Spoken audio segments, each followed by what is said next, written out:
So, having moved the T140 and my Nortons and my larger BSAs out, I didn't expect to be doing that job or this job this morning. For those that can see the inset graphic, I hit debris falling from a truck yesterday when I was out on Patina, and basically it shredded the tyre. The inner tube popped out and it wrapped around the gearbox. So today's a post-mortem, and as my friend Rhett points out, in common with a lot of Bantams, they share a common rear wheel. So I'm going to drop the suspension and remove the rear wheel and go to my other garage and borrow a rear wheel. But as we can see there, it's ripped the inner speedo gearbox cogs out, and it's obviously mullered the respective speedo cable. So quite an expensive puncture: a tyre, an inner tube, a gearbox and a speedo cable. At the moment, that's what we know. Let's crack on and get these wheels. So I tried to remove the rear wheel, but the remnants of the inner tube are blocking it. So a few more minutes and I should have her out. Oh, so after a few minutes of wrestling, we can I don't know what you guys think.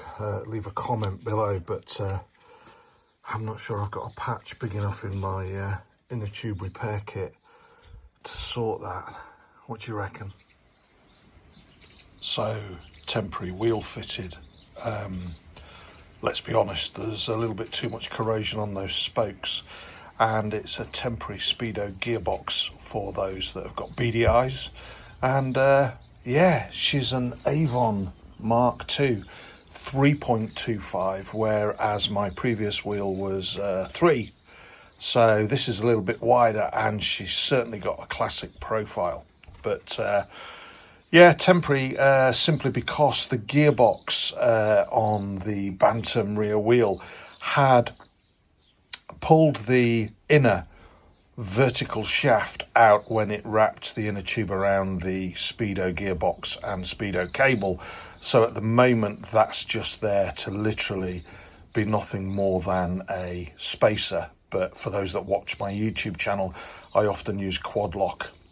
So I will temporarily, not that this bike gets much use in the summer when the Nortons and the Triumphs come out, I'll rebuild the gearbox that is damaged, and I'll re-put the wheel on. But I'm liking the 3.25. It certainly has a better surface profile, and I've always been a fan of the Avon classic tyres. But for those that are price conscious, Avon Speedmasters, the TT series that I use on the Nortons, they are incredibly expensive, and like most things with this cost of living crisis that we're going through in the UK, have increased 30%. But anyway, thanks for watching, and my 1969 BSA B175 Patina is now ready for the road again, albeit temporarily until I replace the broken parts.